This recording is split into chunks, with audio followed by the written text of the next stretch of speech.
Welcome to Learning in the Making. I'm your host, Iran. My pronouns are she and her.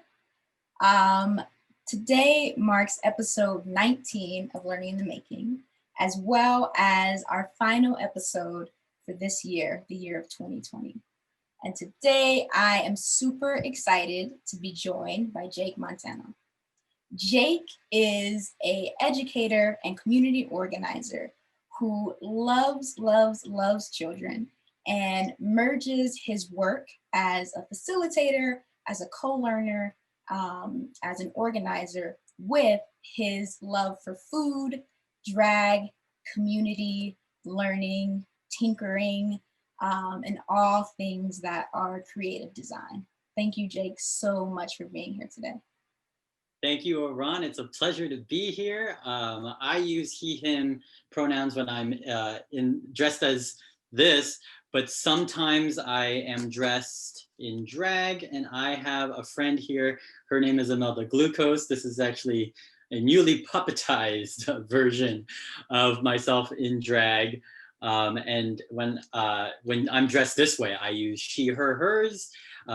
Pronouns. Cis is also one that works in all states. And for the both of us, we are happy San Franciscans, Bay Area folk who love being in this region full of complexity and history and food and movement. Mm-hmm. Thank you for having us. Yeah, I'm so happy to have you. I mean, your knowledge and your wisdom, your expertise, your willingness to just go for it, and your your presence as just a phenomenal facilitator, as well as an amazing artist. And so again, it's really been such a pleasure to get to collaborate with you, and I'm excited for what we are doing here today. So Jake, you are going to be leading us through what project? We're going to be working on some puppet making. Ooh, puppet make. I'm super excited. So by the end of today's episode, I will have a puppet version of myself, and I'm super excited for that. I want to share the materials that we're gonna need for today's episode. And if you could share yours as well, maybe you can just put them under your doc cam. That's what I'm gonna do.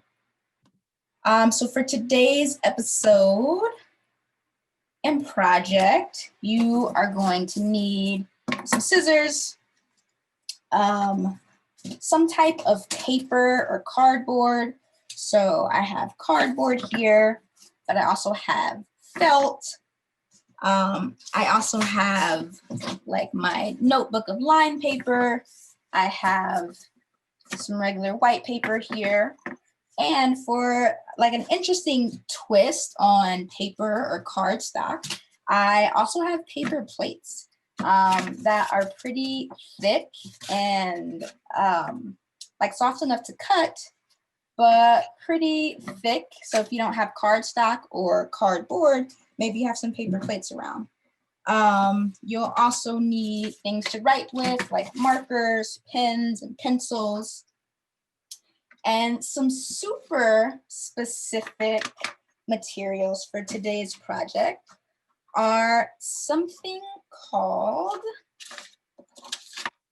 brass fasteners. And they're the things that look like this. Jake, do you want to say a little bit about what brass fasteners are and why we might need them for today's project? Yeah, absolutely. So since we're making puppets today, and I'll just go ahead and show Imelda once again, the idea here is to create these puppets out of the different types of paper or paper-like things that you've got, and to make it so that they can move. They can help us tell stories. And the idea is that we're going to be taking pieces of paper and then forming them back together. You can see the backside here. And that's what these fasteners are useful for, is just taking the two pieces of paper, whether it's paper plates or printer paper, and then putting them back together using these fasteners here. But if you don't have one of these, there's a number of things that you can do and grab instead. If you've got pipe cleaners, these make for really fun, flexible connectors. Essentially, that's what we're doing, is connecting. You can even use a little piece of paper that you're able to sort of rip into a strip like that. And if you twist it at the center, it actually will act very much like the connectors, the fasteners, by being able to sort of unite things through holes that we're later on going to be cutting out of our pieces so that they can sort of fit together, kind of like my hands are moving right now. Very nice. Did I miss anything, any materials that we might need for today's project? I would say that those are you've covered the basics, and I, as always, want to say that puppet making, as with all things, is the type of project where we can incorporate whatever it is that we have on hand. You have paper plates. I think that can lend itself really beautifully to our projects. They can help tell a story, and so from here, you could really just incorporate anything that you have available that is going to help you tell the story that you want to tell with the characters that you designed. Okay, thank you. I'm excited. I'm really excited for just like the variety and versatility that this project lends itself to. It's really exciting. I'm also very excited to do something that I personally have not done as host of Learning in the Making yet, which is a read along. So today, before we get into our making, I, along with Jake, am going to be reading a book by Jessica Love called Julian is a Mermaid. And just wow. The story here is phenomenal, and the illustrations are gorgeous. Jake, do you want to share anything about your experience getting this book and then reading this book? What has this done? What has this book done for you? Yeah, thank you for that, Aran. So I'm new to this book. It was through the experience of working with you to prepare for making puppets today that I read this book for the very first time, and I'm so glad that I did, because it was kind of an emotional experience reading through it. It reads like a breeze. It's really rather short, and I'm grateful for that, because Jessica Love has pages that are entirely devoted to imagery. So there are words on some pages, and other pages don't have words at all. And they both make this just beautiful story of Julian and his relationship with his abuela, who you'll meet shortly. But yeah, beautiful characters, such a heartfelt story. Yeah, really loved it. Okay, thank you so much. All right, so let's go ahead and open this up. Just in the opening pages, we have these beautiful illustrations where we see Julian, our main character, at a pool, in a pool. And it seems like he's at one of those like water aerobics classes with his abuela. And then we have a title page. And then our story begins. This is a boy named Julian, and this is his abuela. And those are some mermaids. We have some beautiful illustrations here of the mermaids. And then it says, Julian loves mermaids.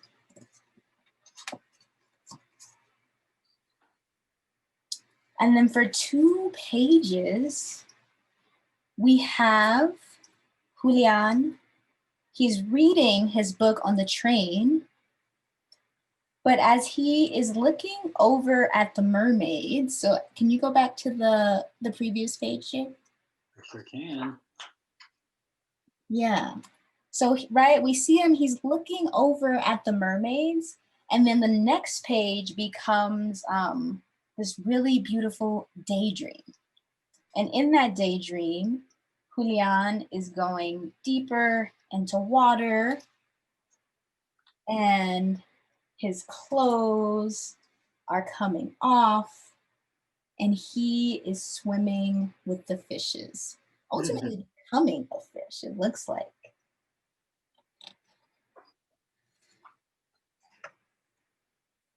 And then, what do you see here, Jake?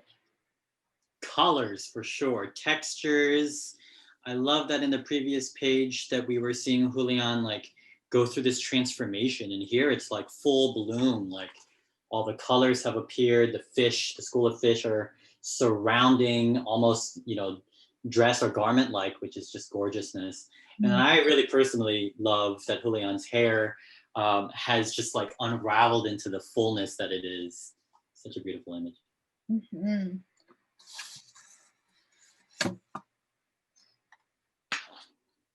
And then it looks like we're getting further. I love that you use that word transformation. It's like we're getting further and further into that transformation. Julian has gone from, you know, being wrapped amongst these, all these beautiful sea creatures to becoming one. And so now Julian, still deep, deep, deep in his daydream, is becoming a mermaid himself.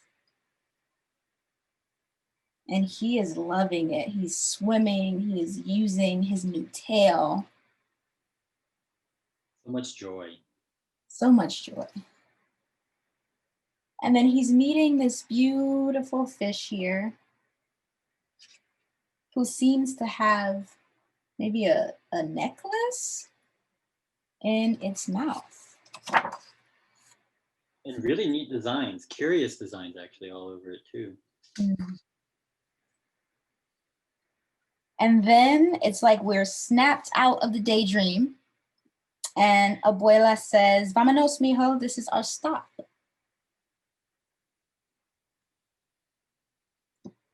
And then the mermaids wave and Julian waves as they depart and say goodbye.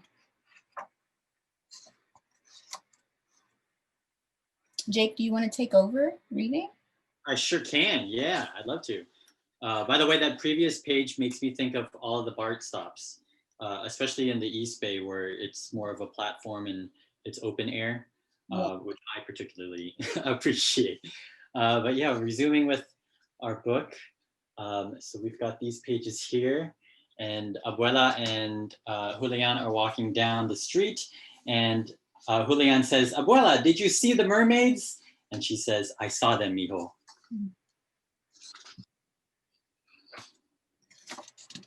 On the next page, looks like they've also arrived home.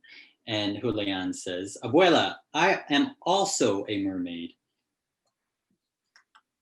And on the next page, they get inside. "I'm going to take a bath. You be good," says Abuela. And here we have yet another transformation, this time accompanied by some words. Julian has a good idea.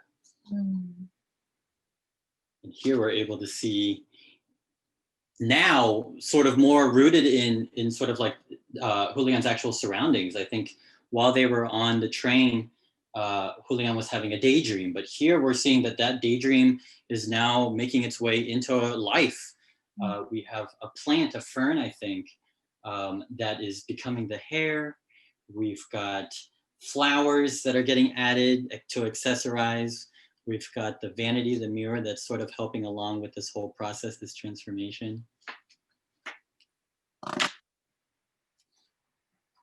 on the next page, it continues, and now we're starting to see this Julian mermaid fantasy really become a full-fledged look, serving full mood. Yes, the mermaid is coming to life. Mm-hmm.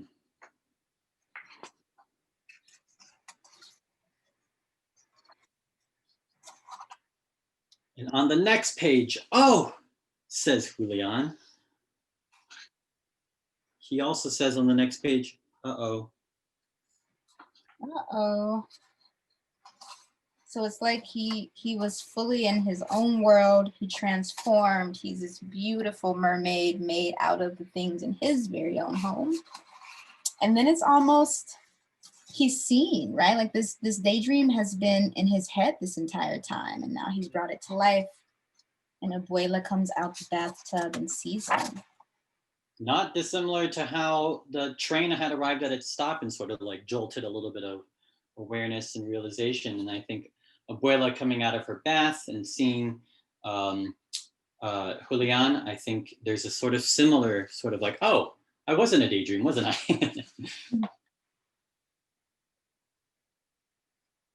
And on the next page, we have Julian sort of having a wordless moment, which I'll just, for myself, I'll say it's really stirred up a lot of emotions, and this was brought me back to my own childhood and sort of playing around and sort of being discovered playing around. And on the next page, we have Abuela who says, "Come here, mijo."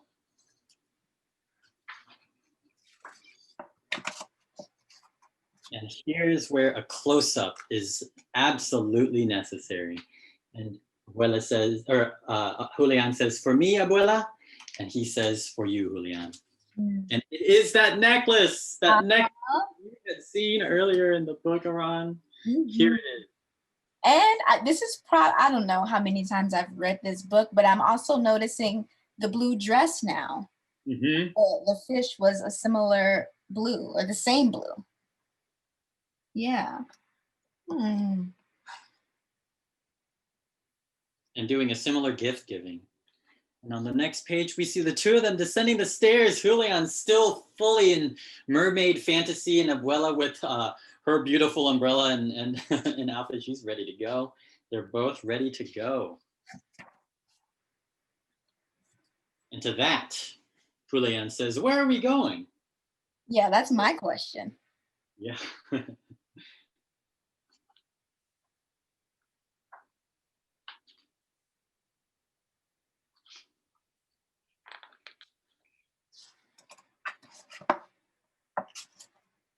And the plot starts to reveal itself. "Mermaids," whispers Julian.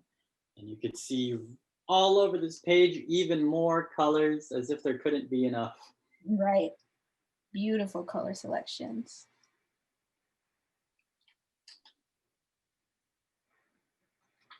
I actually, while reading this book the first time, had a similar similar sort of reaction. Instead of saying mermaids, I just said, "Wow." Also in a whisper. And on the next page, we have, "Like you, mijo, let's join them."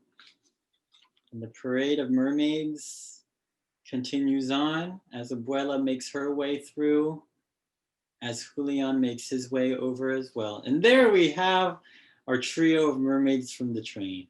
Right. We emerged again. Reunited.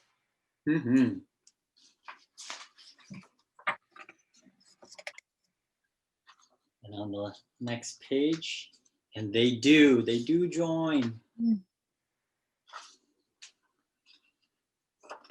Julian and Abuela right behind those mermaids, really leading the way. And a long procession of fabulous creatures.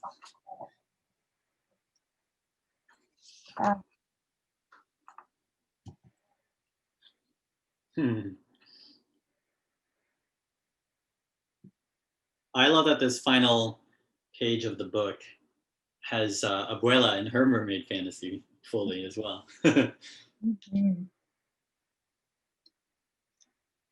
Yeah, we've come full circle from the beginning illustration and opening page to the end, and we've seen a full transformation. Ah, wow. That is a beautiful, beautiful, beautiful book. It really is, on all levels and at all stops. So next, we are going to talk about character. So in this book, Julian is a mermaid. We meet some fabulous, fabulous characters.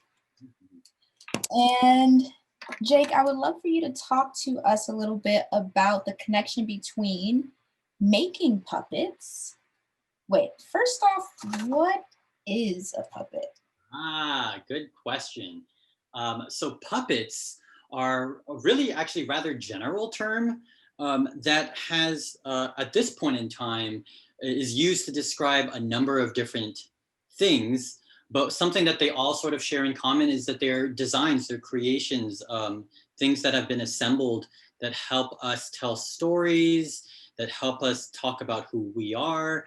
They're usually characters, but they're not always characters, but they are almost always vehicles for us to just tell stories and to share things. And though the word puppet is vague and is very general, it's kind of on purpose because there's so many different variations and examples of puppets that have existed across the world and across time. And they all share that one sort of nugget, the storytelling, which I just think is profound and beautiful and incredible, even if their design is different. Because some puppets are made from socks, some puppets are made from shadows, and some puppets like ours are made from paper, while others that really get into sort of modern day technology, big and bombastic, are made using computers or breadboards or Arduinos, the types of stuff that you might see on film and television. Okay, very exciting. Makes me, yeah. I mean, puppets from my childhood that I um, remember was definitely lamb chop. I loved, loved, loved lamb chop. I feel like now I cannot remember a single thing like about the show, but just the character and the puppet is so memorable. I think some of the newer ones, I remember my cousin being super, super obsessed with Elmo growing up. Everything was Elmo, like everything. um, but okay, so let's talk about character trait a little bit. So characters, they are the more that we know about them, like the more that we care about them. And character traits are aspects of a character that describe who they are. And character traits can be things that are both internal, so things that are not necessarily seen on the outside, but it's conveyed in a way that a character behaves. And other character traits can be things that we can see on the outside. Is there anything you wanna add to that? Um, sure. Yeah, actually, yeah, you pointed out those two things. Like there are traits that sort of can be observed and seen from the outside, and there are the ones that you kind of got to get to know folks about. And then there's sort of like everything outside and in between that I really love. And I think this book in particular does a really great job of giving you both types and all types, that there are things that we can see of Julian and his abuela. There are things that we can sort of like learn through getting to know them through the dialogue and the narration, and then things that we're just sort of seeing on the page. Okay. So we have these two main characters in this book. We have Julian and we have Abuela. Jake, can you share with us some character traits that you were able to pull for these characters, and also like how and why? Like where did you get these character traits from? Yes, I absolutely can. Yeah, like I said, I think Julian and his abuela are both such expressive characters. And maybe if you're reading this book the first time through, that you might pick up a few of these. So I've written a few here. I've got the list of traits for Julian here and abuela, and I actually just went ahead and started a list of traits for both you and I are on. But for Julian, I wrote down imaginative and daydreamer. I think those are two words that you can catch of Julian pretty quickly, even as early as the first just few pages of the book. And we talked about a good amount about that. I think there are the pages that are devoted entirely to Julian being sort of in his daydream. But I wanted to make sure to put both words because you have the daydreamer portion where he's in the train, but then he's also really imaginative. He is able to take this fantasy and this daydream and bring it into life. And that takes a level of imagination.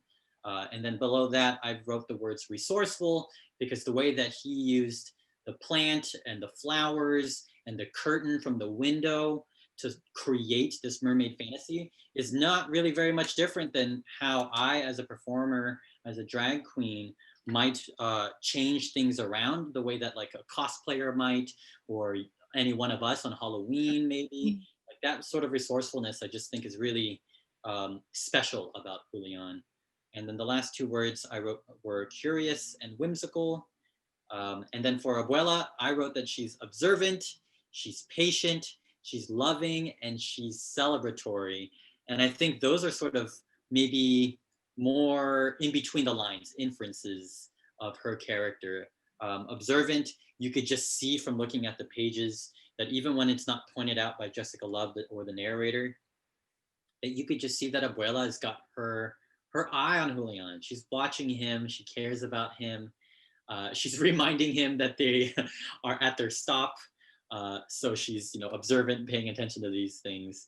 And then especially by the end, she really shows to Julian that she sees him, that she loves him. She loves all aspects and parts of who he is, the fullness of his character. And that includes these fantastical, whimsical parts of who he is. And she celebrates it. She brings him to this procession, which it remains mysterious to us as the reader. We don't really quite know exactly what's happening there and why all of these folks who are dressed in these colorful and creative ways are gathering, but just that Abuela brings Julian there to let him know, oh yes, you aren't the only mermaid, there are plenty of mermaids and we can find our school of fish and we can feel that belonging to. Mm-hmm. Wow, I really love that you bring out that piece about like finding our, I love finding our school of fish, but Yeah. like finding our people, finding our community. And Abuela, I think I might add something around her knowledge or wisdom and her eldership, that she was aware that this parade of mermaids was happening, and was able to guide Julian to his people. And that feels really, really special. Yes, it does. Yeah. Okay, those were some really phenomenal character traits that you just gave us. How do we take these character traits and use them to design our puppets? Yeah, that's a great question. And let me go right back to my document camera so that you could see the words. I added wisdom, eldership. Beautiful. Yeah, so it's, for me, when I make my puppets, and the way that I like to facilitate is to understand that there's so many choices that you can make. And you already named two of those, Aran, which is that you can identify things that a person can observe of you, just in the way that you sort of look and carry yourself and speak. In Julian's case, I think imaginative, daydreamer, curious, and whimsical are all really part of that. And then there are the things that sort of we have to get to know a little bit more about. But that's really helpful when it comes to the way that we design our puppets. So I went ahead and wrote out these two words, lively and lanky, that I would use to describe myself. Lanky is maybe more just a physical term. And I think that that already in and of itself can tell you a little bit about the design of your puppet. So I'm gonna actually go ahead and remove the gown that I had made. I'm gonna save it for another time. Wow. And you'll see that the puppet that's underneath it is the boy version of me. And I wanted to make sure that, true to form, that this puppet looks somewhat like me and has that sort of like long-limbed sort of feel, moves around in this sort of lanky kind of way. And so that's one way to think about your puppet. And another way to think about it is in terms of what choices you make for the actual design of your puppet. In this case, because mine is supposed to be dancing whenever she's in her full fantasy as a drag queen, as Imelda, I wanted to make sure that every part of this puppet can move. So you could see that that is reflected in all the choices that I made for assembling these pieces together. But maybe you don't want to tell that story. Maybe you want to focus more on showing one type of movement. So before I even get to the point of making a puppet about Julián, I can sort of show you this sort of more or less generic puppet that I made. But what I like about this and the way that we can sort of talk about the character design is Julián, the name of the book is Julián is a Mermaid. And so if we're making a puppet about Julián, it may be more important for us to create a puppet so that the legs can move, so that it helps us tell the story about how once Julián is in full mermaid mode, that is a whole other kind of character and aspect to Julián. And so with that, maybe you don't want to have a head that moves side to side. Maybe you don't want to have arms that move too freely, so that you can focus in on the things that you want to focus on to tell the story you want to tell. Okay. Very nice. Very, very nice. Okay, so should we start sketching? Let's do it.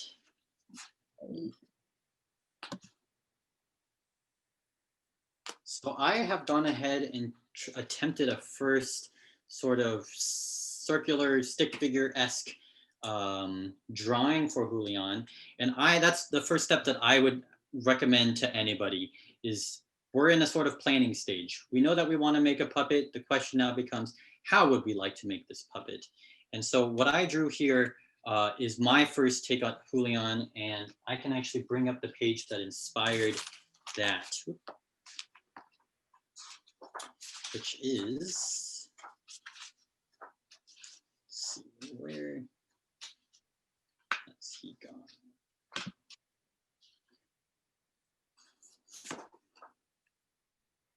So it was kind of a combination of this Julián here, which I really love because it's like he's affixing the plant on top of his head.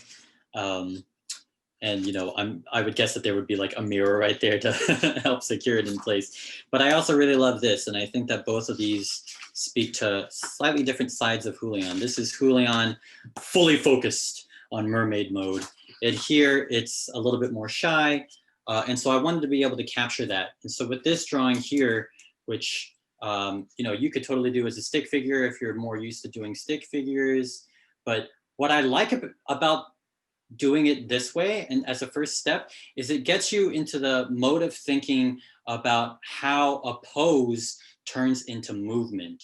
So here you could kind of see that I have this bean shape for Julián's torso. I really like that. I like that I can sort of like have Julián looking very proud, but then at the same time being able to move forward. And so here I'm going to just draw some legs. Julián is maybe similar to me in that he's kind of lanky, long-limbed. And so I've got my first stick figure here. And there we go. We got two versions of very similar things. And I see you've got something as well. Yeah, I'm really appreciating the way that you are capturing movement. That's just really great. Something I admire. Yeah, so on my end, I started thinking about a few things. So I started thinking about, here, let me come back on camera. So I started thinking about what do myself and Julián have in common. I want to make this puppet that is about myself, but also connected to this story, and thinking about, similar to Julián, what other versions of myself can exist. And so I started thinking about what things Julián and I have in common. And some things I came up with were being creative and resourceful. But I also find like a particular gentleness in Julián that I resonate with. and like this balance of, you said you named like shyness, like a gentleness, a shyness, but also in the end, ultimately, this bravery that he has when he not only is like seen by Abuela, but when he joins his school of fish and joins the parade of mermaids. And so in thinking about that, I was thinking about what is something that I love to do. And something that I really love is mindfulness and meditation practices. Just deep breathing and exploring calmness, exploring peace. And for some reason, I feel like Julian would really get down with that. Yeah, I think so too. So I started sketching my stick figure and thinking about how I could be in a seated position. So here I have like my little legs and feet. And then I did a little bit of research. Where's my other sketch? I did a little bit of research. I got curious about yoga poses that were connected to fish or to animal life. And I found two that I was really into. So I found a pose called dolphin pose. And so I sketched myself potentially a couple different layouts in dolphin pose. I was really just taken by so much of the illustration in this book and just the beautiful, beautiful costumes. So I was like, what is a pose that can be fish related, mindfulness related, and also have some really, really beautiful costume in the end. And although I liked dolphin pose, I think I'm actually gonna go with something called lion pose. And so I don't know if you've ever seen a lionfish, but they are quite beautiful and they have all of these, what are these called? Fins that are different widths. Some are wide, some of them are really thin. They're also patterned. We talked about patterns on the last show. They're also really vibrant.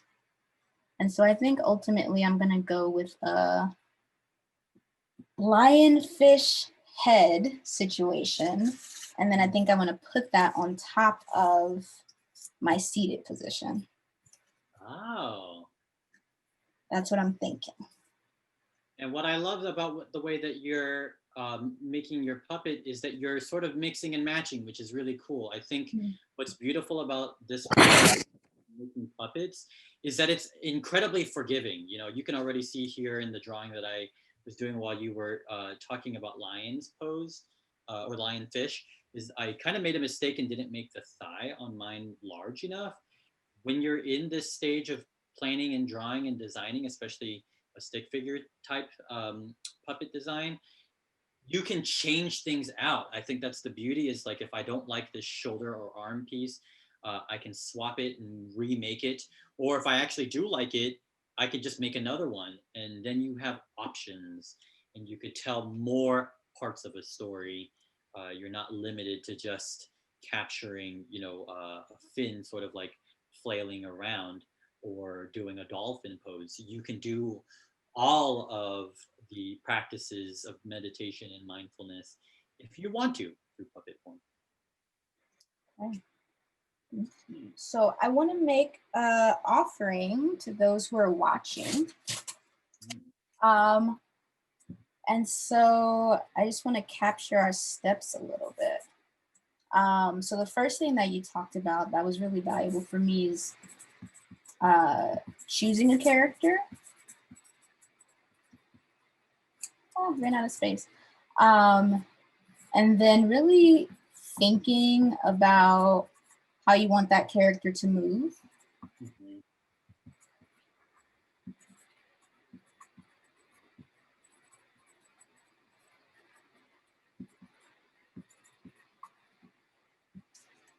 And then turning your character into a stick figure.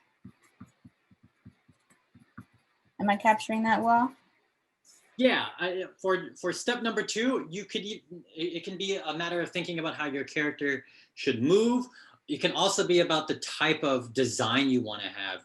Say if you wrote for yourself, like I wrote jovial for you, Aran, on my T chart of traits. I would also add smart. Smart, I think, could be something that we could put like if we were making a puppet of you, could maybe put a copy of this book in your hand, and that's one way that we would get at the word smart. But there's the way that the character looks, and there's also the way that the character moves. So maybe making a puppet so that you can like have the hand open and close, or maybe making it so that your character can move their head.